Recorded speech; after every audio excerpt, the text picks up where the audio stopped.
Hello everyone. Everything I'm going to tell you in this video is reliable information from the mechanics here at the shop, so relax. This can be fixed. If the message Service Air Suspension System pops up on your Jeep Grand Cherokee, the first thing to do is not panic. It doesn't mean the SUV is about to drop to the ground or that the suspension suddenly died. Basically, it's the Jeep saying, hey, something doesn't add up with the air suspension, I'd better protect myself before it gets worse. That's why many times the system shuts itself off and locks the ride height. To understand why this happens, it helps to know how the air suspension works. Instead of traditional springs, the Jeep uses airbags, sensors, valves, and a compressor, all working together. When one of those parts sends a weird signal, loses pressure, or doesn't respond the way it should, the computer notices and turns the warning on to prevent bigger damage. Now, based on what we see most often here at the shop, the number one cause is air leaks. Over time, the airbags, hoses, or connections can crack or loosen. When that happens, the system can't hold proper pressure. The compressor works overtime, and the Jeep basically says, that's it, I'm done.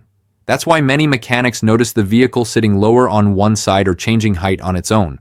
Along those same lines, when there are leaks or pressure issues, the compressor becomes a big factor. If it runs too long trying to make up for lost air, it can overheat or fail. And when the compressor can't do its job, the suspension simply shuts down and the warning shows up on the dashboard. In many real cases, the compressor itself wasn't bad. It was a cheap valve or fitting that was overworking it. Another interesting detail people often mention is the weather. On very cold days, the message can show up out of nowhere and then disappear once temperatures rise.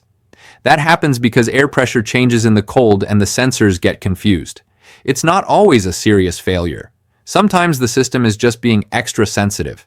And speaking of small things that can cause big headaches, sensors and connectors. A dirty sensor, a loose plug, or moisture in a connection can send incorrect data.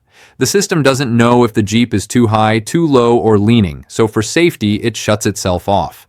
A lot of mechanics have fixed this warning simply by cleaning connections or adjusting sensors. This is where a key point comes in, one that almost every forum agrees on: proper scanning. A generic scan tool isn't enough. The air suspension stores specific codes that only show up with the right equipment. Without those codes, you're basically guessing, and that usually leads to replacing expensive parts that weren't actually bad. That's why, before spending money, many people recommend trying a system reset. Disconnecting the battery for a few minutes or checking the suspension-related fuses can clear temporary errors or electronic glitches. It doesn't always work, but when the issue is minor, it can bring everything back to normal. That said, if the message is constant, the vehicle stays low or uneven, or the warning keeps coming back, that's when guessing is no longer a good idea. In those cases, the problem is usually a specific component, like the compressor, valve block, sensor, or module. And the best move is a proper diagnosis to fix it at the root, instead of fighting with the suspension every week.